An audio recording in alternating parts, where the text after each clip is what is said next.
मौके आए बार बार। तो चलिए आज के पहले पैनल और कॉन्वर्सेशन की तरफ बढ़ते हैं। You know, humans were never meant to stay in one place. If we did, we would have roots, not feet. I believe travel is intrinsic to life. चाहे फिर कश्मीर से कन्याकुमारी जाना हो या 7 समंदर पार का ट्रिप लगाना हो या फिर स्टार्टअप से IPO तक का सफर तय करना हो, और हर सूरत में Make My Trip makes our trip. It's become an irreplaceable verb in our lives, right?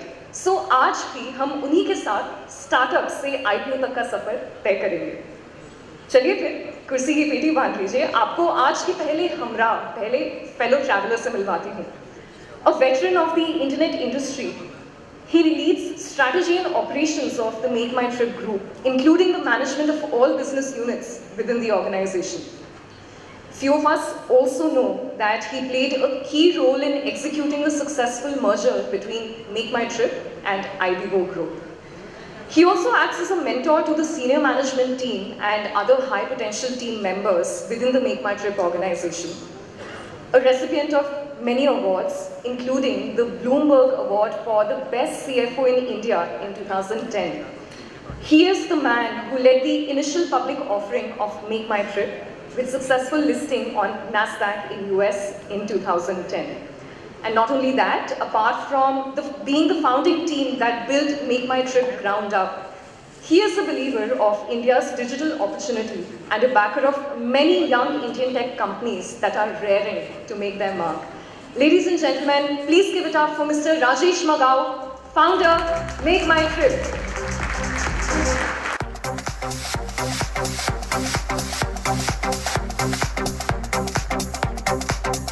And now, for our next Hamra, for our next fellow traveler, our moderator. Grazitti Interactive के फाउंडर और CEO के तौर पे ये अपनी team को ना केवल मेंटोर करते हैं, but he also drives sales and support to forge ahead in the age of digital natives. In fact, he's been building a community for the largest online marketing companies, the most complex software products, and the earliest outsourced product development out of India for more than 3 decades now. Previously, at Terracin, he enabled software companies to use the India cost advantage without any quality disadvantage. Ladies and gentlemen, please put your hands together for the past president of TiE Chandigarh and founder, CEO, Grazitti Interactive, Mr. Alok Ramsisaria. Over to you.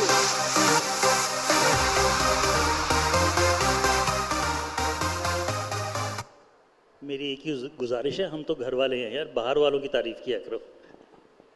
Actually, बाहर वालों के लिए भी काफी embarrassing हो जाता है। This is the only part that I don't like in the discussions. So, welcome everybody. I'm so glad to see a full house, and we will try and cover a lot of ground. How many of you know when MakeMyTrip started? Guess? पीछे से? Pratap sir? Yeah. 2000, right out after the dot-com bust. 2020, they started in 2000. 23 years later, Rajesh, who was part of the original journey, is still here. Deep is still there. KU is still there. Out of the 4 co-founders, 3 are still actively involved with the organization. And here, when we talk to youngsters, we talk about organizations which are, built to the next funding round. So I will start with that, Rajesh, and talk about the philosophical difference about building an organization which is built to last versus built to flip. Yeah, sure. Thank you, and good morning, everyone. I'm excited to be here, and thanks, Alok. No, I think it's a very pertinent question, to say the least, because if you really see even MakeMyTrip history, in many ways it's still pretty young because internet ecosystem is still evolving, and best is yet to come. But yet we would have already spent over 2 decades in the market. So and that I think tells the story, right? So how do you actually think about building the businesses for really long-term view, rather than just thinking about building or starting the startup and thinking, of course there are going to be steps involved in it, right? So there are going to be phases and steps involved in it. But what is very important is to see, are you really thinking about, like a 5-year journey, which is the way typically, I'm sure you would be familiar with. If you go and ask for funding, the investor will, and people will say, okay, investor has a horizon of 3 years or 5 years, and maybe maximum that I've seen that people say, we are long only investors, etc. And they will stretch it to 7 years perhaps. But that is really investors' point of view, and they have, their business model, they need to see from their point of view. But for entrepreneurs, if you are getting into it, and I often say this, and which is what sort of we ended up practicing over the years, that, it's a choice that you need to make. You have all kinds of choices in front of you, because, at the end of the day, when you're thinking of setting up a startup, etc., you're competent, you're capable. So that is not an issue at all. And you have plenty of choices. World is open in front of you. Take your time, think through before you make that choice. But if that choice happens to be setting up your own business, being an entrepreneur, then it's a really, really long haul, guys. It is not a short-term, stint. Like I will do it for just because it's a fashion statement to make for 1 year or 2 years or 3 years or 5 years, or I will have a short-term or a mid-term objective and then I'll get out of the business, or I have an objective to make money and therefore I will do this. It is not about that. Entrepreneurship is to build the businesses for long-term, with a long-term vision, long-term view. Alongside the journey, you will see many ups and downs, but then you will have to be prepared to do that.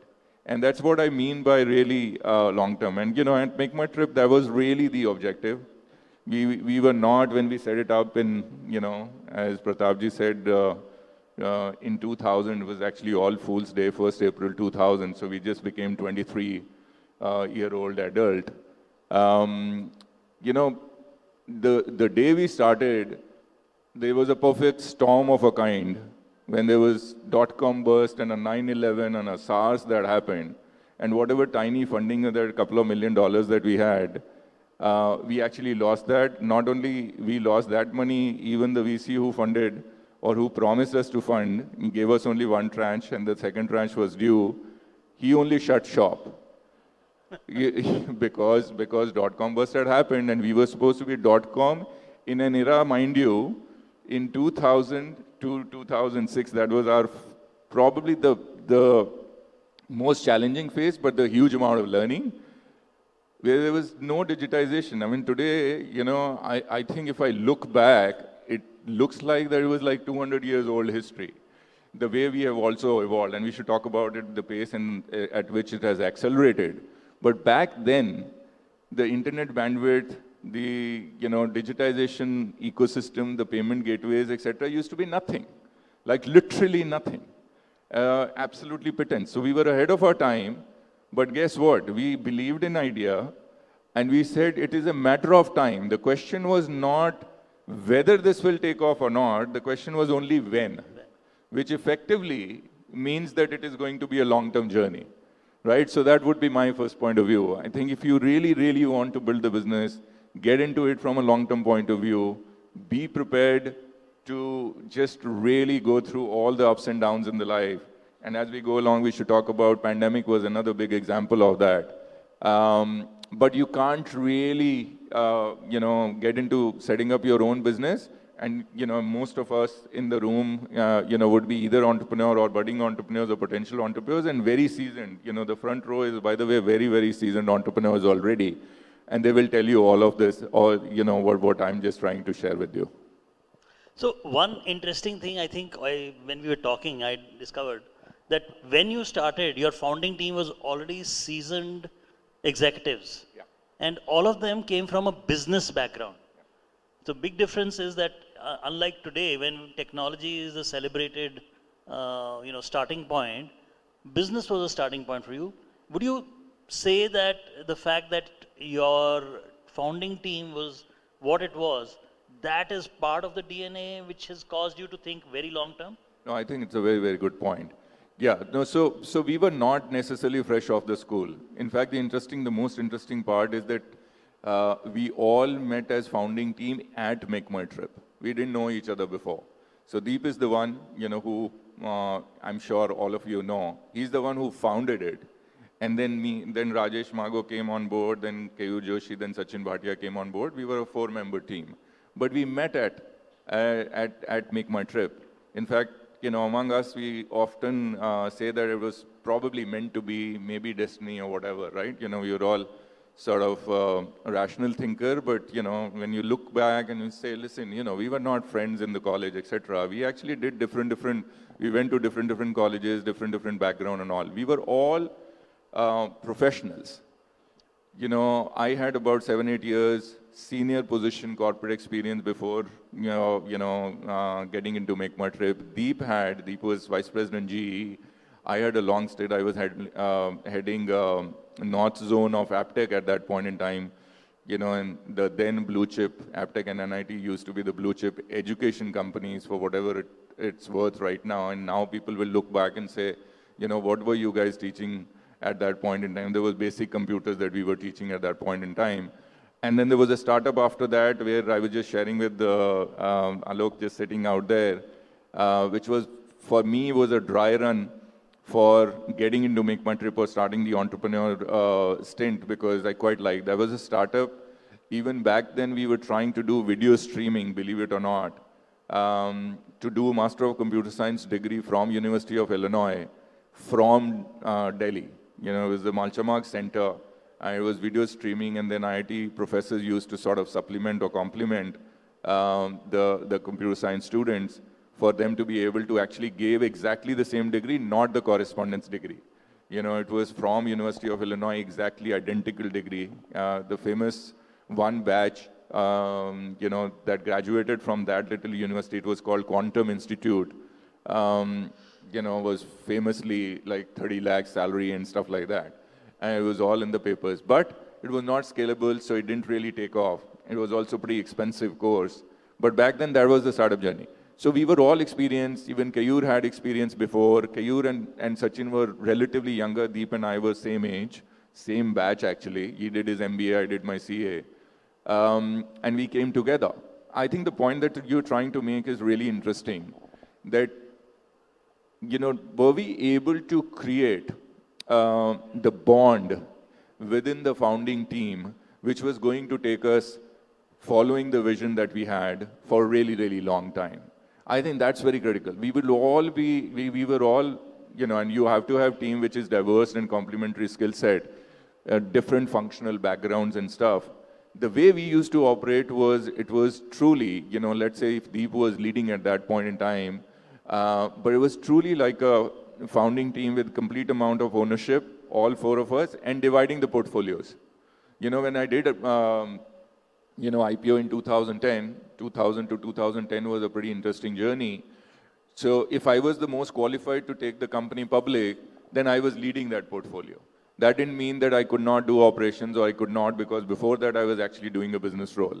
So that is how we started to sort of work together and make sure that continues. Because if that does not continue, then that becomes a problem. That becomes a massive disruption. So it's important to have the team together. It's important to have the founding team, binding together, talking the same language, leading from front. And then, as you scale up, then you end up sort of building the next level of team as well. Because that's also, by the way, a very, very important part. Talking about the team, and just make one point and then we can move on to the next one. One of the things that, at least over the years that I have seen, interacting with the ecosystem, entrepreneur ecosystem, in fact, mentoring some of the young entrepreneurs. I've been on Flipkart board also for many years. Really, it was an honor and privilege to work with Sachin and Binny as well. And Sachin happens to be this part of the world as well. Over the years, the learning was that there could be some sort of sometimes differences develop, friction develops, and they're not necessarily able to then manage that altogether. And one of the key reasons for that is that when you have to scale up the company, they don't like to let go. See, we all believe that, you know, I'm the founder or part of the founding team, I should be hold on to stuff. I can tell you, legendary is what Deep sort of did at MakeMyTrip, where from the word go, he was very, very clear that one, he has to hire the better than himself, and two, that the founder will have to keep letting go as we scale up the business. Not necessarily hold on to all the portfolios and do it. You will not be able to do it because you will not be able to scale up the company. You'll have to build the environment of trust and confidence and take it to the next level, not necessarily confined it to that. The founding team will always be where people would look up to.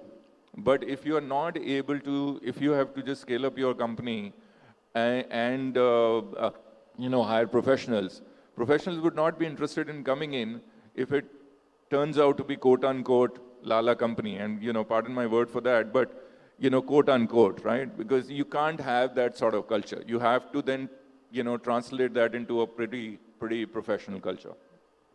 Thanks. I think we are going to jump ahead 10 years to the IPO, right? In 2010, you went IPO, and you went IPO on NASDAQ. One of the few companies, I think the first one I heard was a follow-on offering from Infosys, but you were first to IPO only on NASDAQ. So why did you choose to go on NASDAQ? What were the steps to, and why did you go IPO in the first place? So. Sure. No, I think it's an interesting story.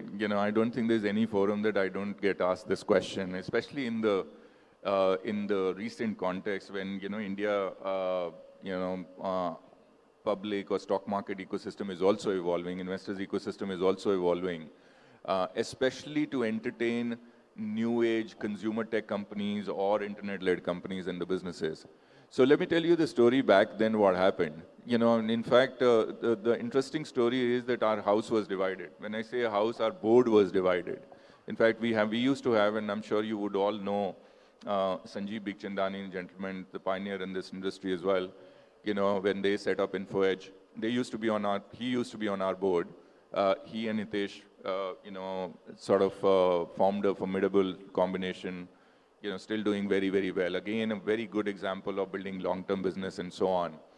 And house was divided essentially, and first I'm addressing whether, why did we go US and not necessarily in India, to do IPO in India or to do IPO in US. And the reason why we ended up actually doing in the US was actually at some level it was pretty simple. And I'll tell you why. Like you said, right? We were eventually the first internet company from India that had gone listed in the US, internet company. Infosys was there before us and all, but internet company there was no, and also B2C company. Now Sanjeev's company, InfoEdge, Naukri.com had got listed in India, but they were more B2B from a business model standpoint, not necessarily B2C, like not directly to the consumer. And as we were sort of doing the analysis and studying on India, in India Stock Exchange, there was no internet stock. And trust you me, at that point in time, either the investor ecosystem or the analyst ecosystem, which is very, very important, or you need to have, investors benchmarking you with the other listed stocks and all that. We had none whatsoever. We had absolutely none whatsoever in India.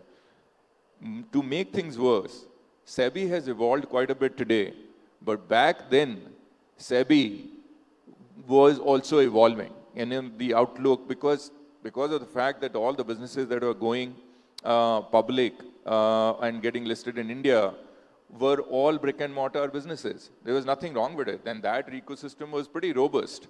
Whether it is investors or retail investors or the HNIs or the analyst or the stock exchange, the regulator. Very, very robust. But when it came to internet business, there was hardly any awareness. When you talk to people, people would not be able to understand, relate with the fact that internet businesses can be loss-making, for some time, but there is still value in that business, right? So they was not able to relate with anything. In comparison to that, when I started interacting with the US ecosystem, it was delightful. It was delightful in terms of their understanding, their investors' appetite, their appetite to stay invested long term. There were tons of internet B2C companies which were listed in the US, so you didn't have to make that effort to make those comparisons. The benchmarks, the analyst ecosystem was hugely evolved. And here's the best part. I tell you, and this is back in 2010, and now I'm saying that SEBI is fairly evolved, more recently. Regulator, the stock exchange, NASDAQ, the DRHP equivalent out there, when you do the F1 filing out there, which is essentially a prospectus, the scrutiny of prospectus, the quality with which they end up scrutinizing it, and they send you their review notes and the subsequent conversations were absolutely high quality. Absolutely high quality. I used to love those interactions because there will always be observations that they would want to do it, but their scope and objective used to be absolutely clear. They will have professionals that they would have hired as part of NASDAQ who would be reviewing your prospectus, that you can talk to more logically and conceptually, not on whims and fancies.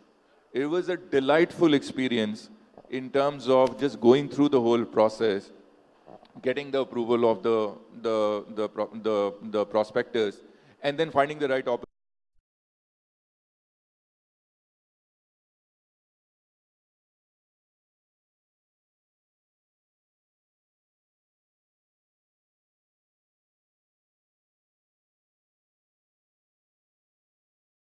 Business is ready, then you must consider India as an India ecosystem, India Stock Exchange, because there are other values and benefits of going public in India. I think one of the questions, think about it, 2000 to 2010, 10 years, startup to IPO. Very fast IPO, if you would say.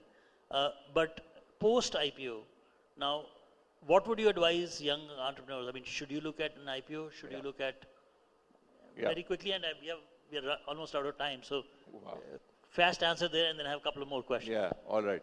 Okay, very quickly.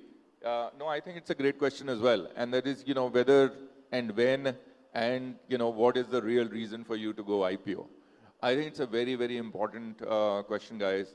I don't think it is a slam dunk sort of decision. It is not necessarily a fashion statement to make. It is a hugely responsible event for the company, and therefore the objective has to be very, very clear.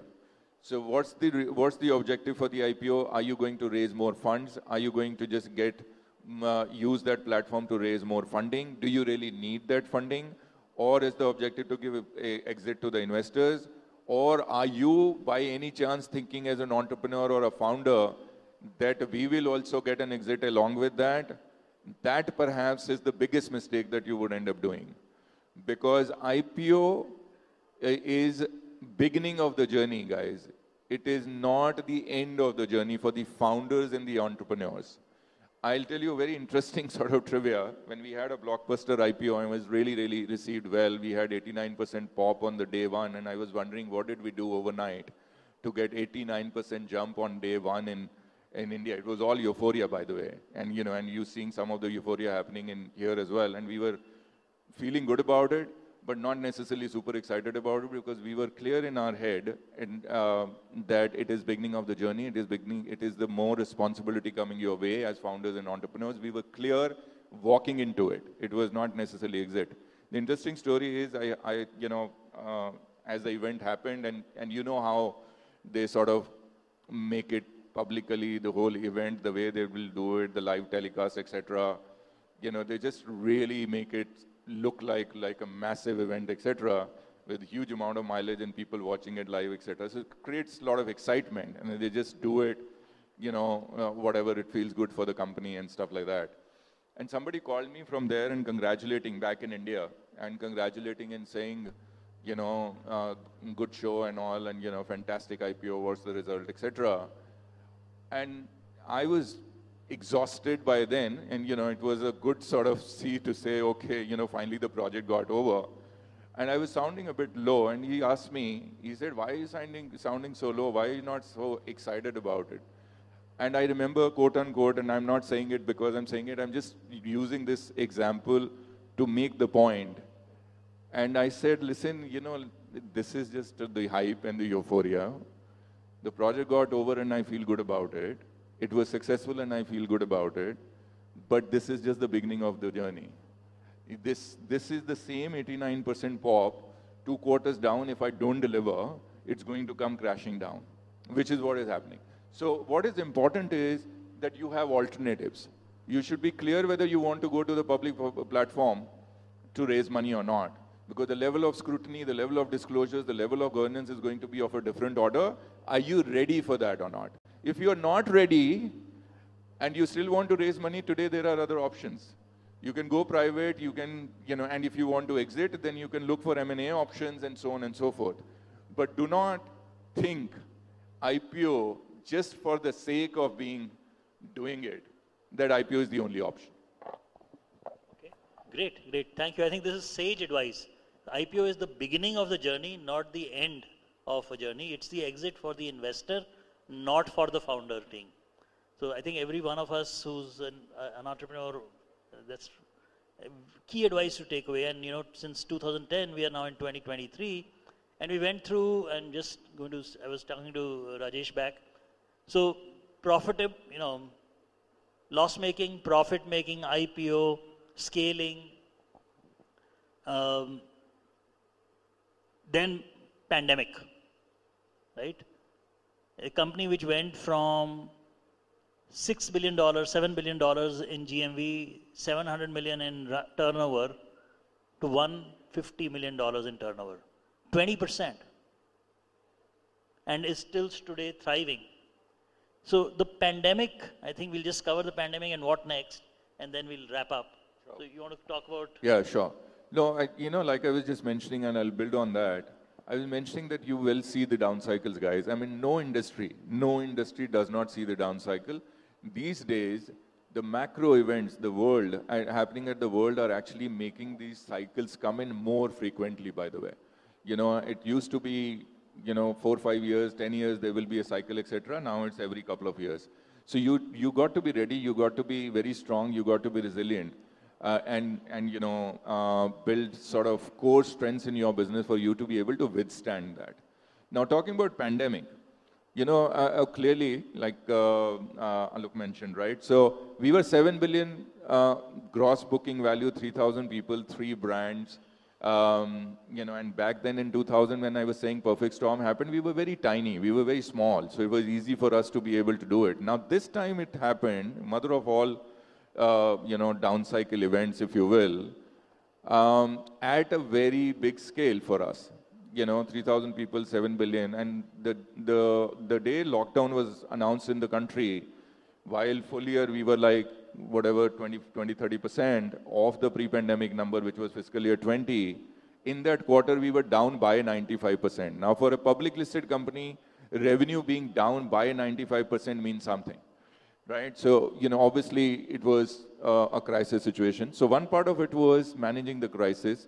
Thankfully, having seen some of the crises, we were not one of those who would panic because, and that is the piece of advice. I don't think panic takes you anywhere. It actually takes away the thinking ability completely.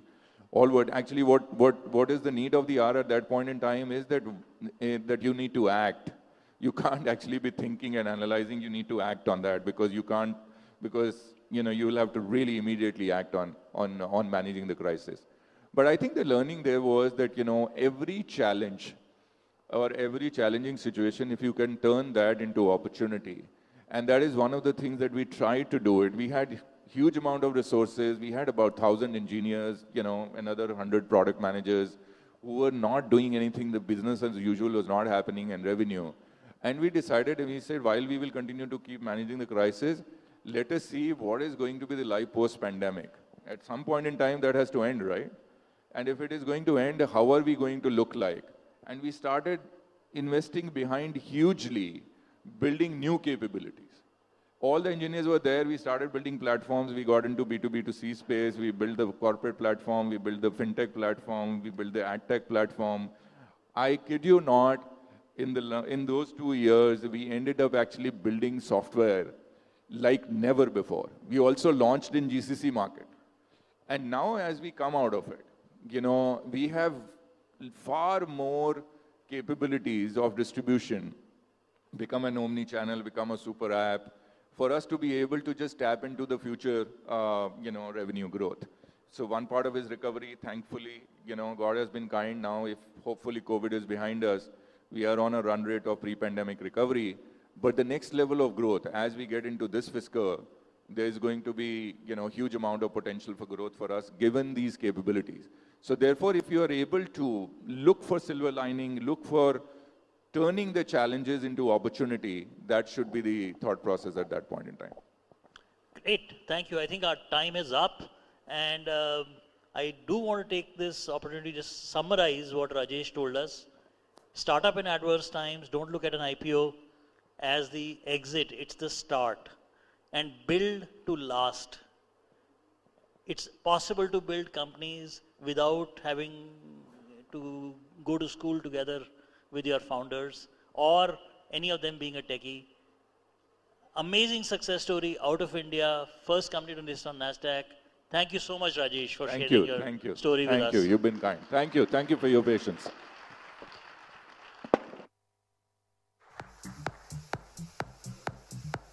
You know, when the why is clear, the how shows itself, and every end is also a new beginning. So it is where IPO is just the beginning. Ladies and gentlemen, Mr. Rajesh Magow, founder MakeMyTrip, in conversation with Mr. Alok Ramsisaria, founder, CEO, Grazitti Interactive. And to present a small token of our appreciation to our panel, may I request past president and charter member, TiE Chandigarh, Mr. Pratap Agarwal, to do the honors.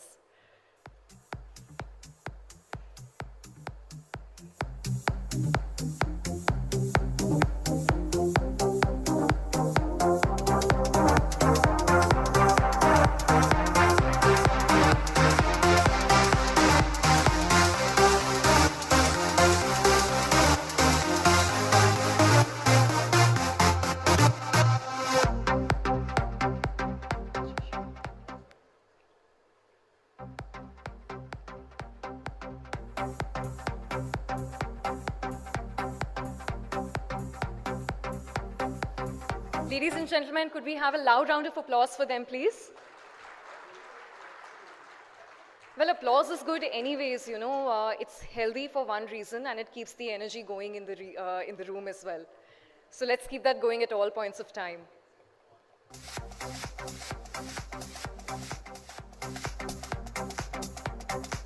Thank you so much. Thank you so much to our respected speaker and moderator.